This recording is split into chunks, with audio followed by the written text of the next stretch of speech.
Killers of the Flower Moon is the newest film from acclaimed filmmaker Martin Scorsese. This film in particular has been one of my most anticipated films of the year, so naturally, I seen it day one at the earliest showing of my own convenience, and I can safely say it's yet another one of my favorite cinema going experiences of the year. I was completely blown away by this film. So much that I didn't get out of my seat till the whole credits were finished. And no, for all you Marvel fanboys, there is no post-credit scene in this. Why would there be? The film was just that good and that powerful. I just had to literally sit on it for a while. This is clearly such a passion project for Scorsese, not only as an adaptation of the source material it's based on, but to cinema in general. Light spoilers, but there's moments near the very beginning of the film that acts as a sweet homage to films of the silent era. As a little hermit crab myself, I've seen a good lot of films from that era, so seeing these homages really made me smile. This film is the antithesis of an epic, all down to its demanding runtime, just short under 3.5 hours. Surprisingly enough, despite this runtime, it doesn't feel like it at all. I was captivated by it, that I really only felt the film slow down maybe around its last half hour, but I'm not one to argue that because of this, I think the film could have been cut, because when you have a story like this, it requires a long runtime.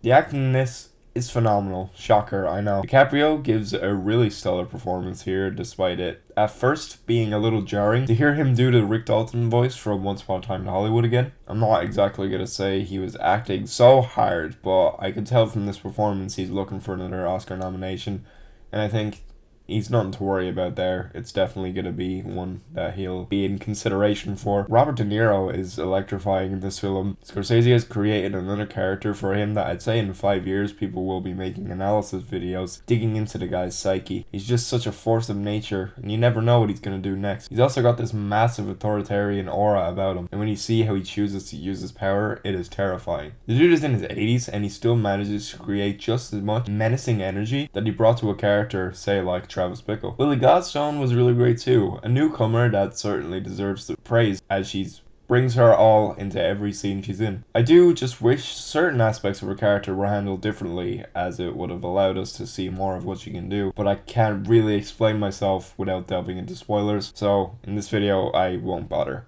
I'm sure there's people who are a lot more, better educated to explain. It's a very beautiful film. Every shot feels like a modern Renaissance painting. Every frame of this film you could hang in your wall, it's that stunning. Funny enough, the director of photography on this film did cinematography for another film this year. That movie was Barbie. How insane is that? Two vastly different films with the same type of cinematography. I suppose it shows some talent and especially range. The score is really good in this too. There's one song in particular that they play a lot, and it doesn't get annoying or anything. It's to show this sense of dread and foreboding, which I think really worked well for the film. Overall, I can't find anything to fault this film. If I was anyone else, of course, I would complain about the runtime. I can see why Scorsese wanted to have it this long. It's so warranted, and I think if you cut this film down, it would work nowhere near as well as it does with the runtime we have now. I will say, if you like Scorsese's older stuff, you might be shocked to see it's nowhere near as violent as his other films.